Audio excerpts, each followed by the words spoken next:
this year.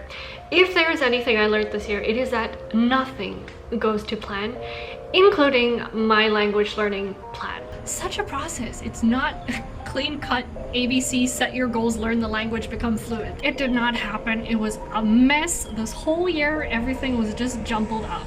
Hello everybody and welcome back. I am sitting here on my balcony just enjoying the beautiful clear weather that we're having.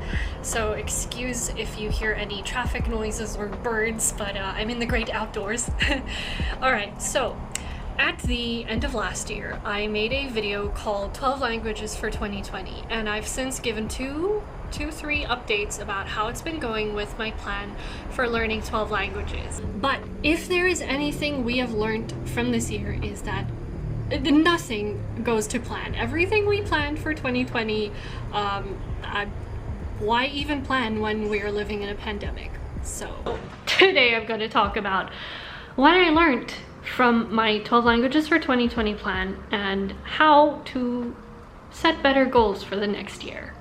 And essentially, I have to admit that I did not stick to my own plan. Now, this is normal given the nature of this year. So all of our plans have been cancelled, and essentially our language learning plans have had to change to some extent as well. The first thing obviously being restrictions. So that means that my Korean exam was postponed by about 4 months. I cannot remember exactly when I was supposed to take it, maybe March, but I ended up taking it in like June or something. So my whole plan for focusing on Korean for the first few months of the year was changed completely because I ended up having a lot more time to study for the exam. And I am so grateful for that actually. So you can check my videos about my topic exam learning process and my experience with that, where I go more into detail about how it was and how grateful I am to have had extra time to study. I don't think I would have gotten a level 5 on the exam if I did not have those extra months.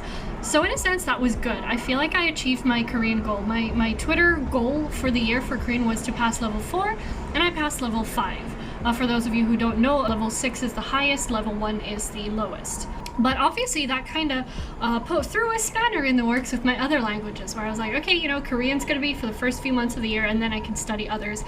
It did not happen. It was a mess. This whole year, everything was just jumbled up, okay?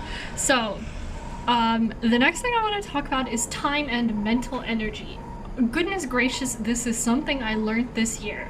So I thought that, alright, I'm working from 10 to 7 every day, and from 7 p.m. until about 11 p.m. I have time to study languages or do my other hobbies.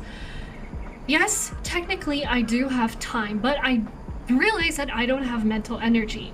Working from home has meant that work and home life kind of got enmeshed, and my office desk is now my home desk, and I realized that I started working a lot later hours, working later into the night, and I just did not have the mental energy to learn a lot of languages. Having time does not equate having mental energy to learn a language, and I realized it's a lot easier to break it down into smaller things, talk to some friends, watch a movie, work on an app, rather than time block and tell yourself from this time to this time I'm gonna study a language. It's just not possible, even more so in a pandemic. Another very important thing I learned is that motivations and goals will change. How I felt at November or December last year about certain languages is not how I feel about them now. I had a really desire or a passion to learn Burmese. I had a few Burmese friends. I thought the script was beautiful. But as the year went by, I felt myself saying, okay, you know, there's still a few months left. I can learn Burmese later. You know, I won't give up on my goals. But I realized it's just not something that I have enough drive or motivation to learn. I got completely back into learning Hungarian and Vietnamese, and those languages took the bulk of the middle of the year. So it was kind of like Korean was the big focus, and then it was Vietnamese, and then it was Hungarian, and right now it is Tagalog. Apart from keeping French and Japanese and Chinese as maintenance languages, those are the other languages I spent majority of my time on. I barely touched Arabic. I did not touch Burmese. Indonesian, I don't even know what happened.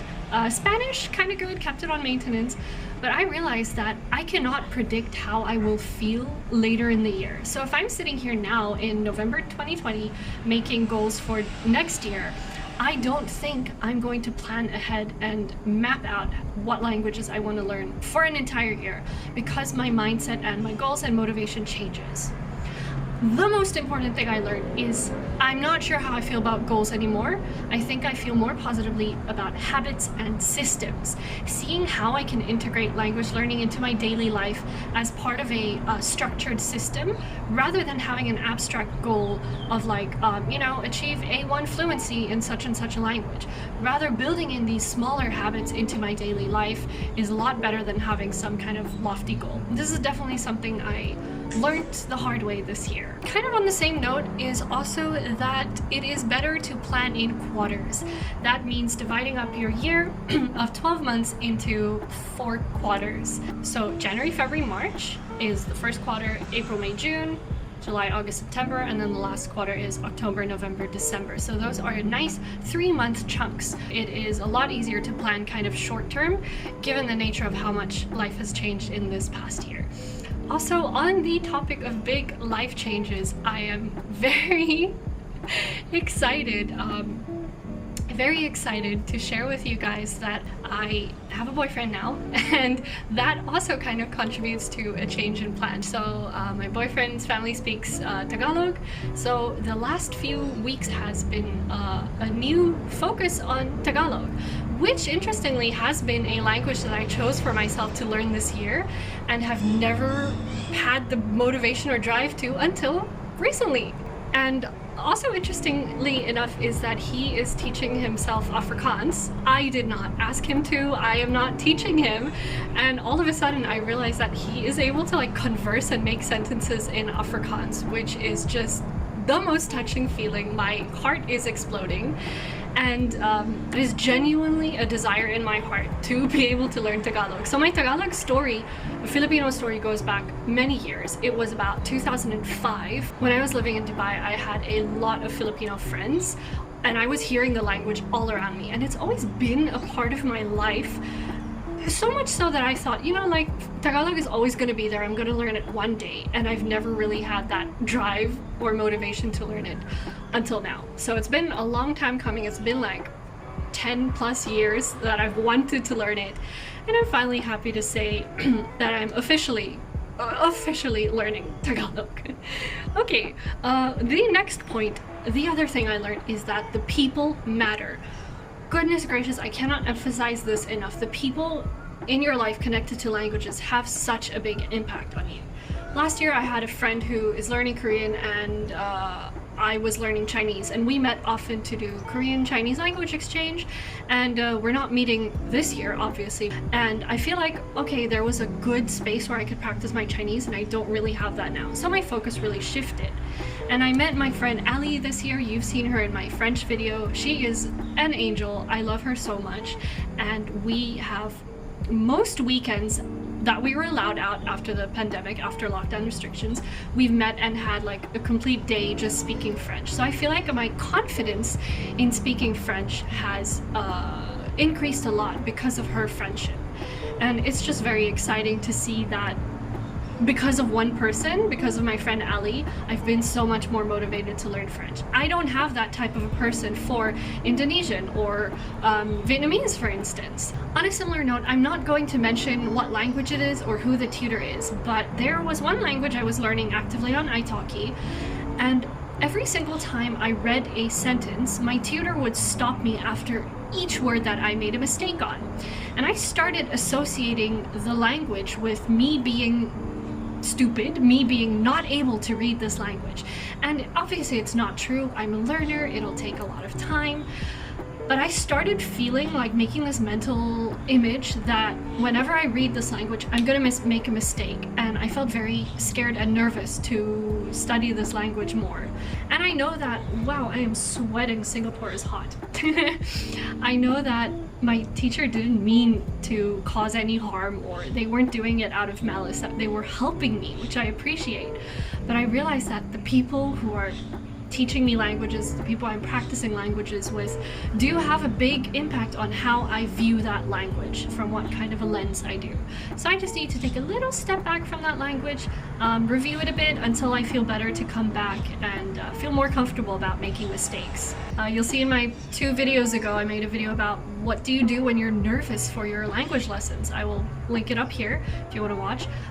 But yeah, that's just to say that I do get nervous as well, and learning language is such a process. It's not clean cut ABC, set your goals, learn the language, become fluent. That is a big thing I learned this year.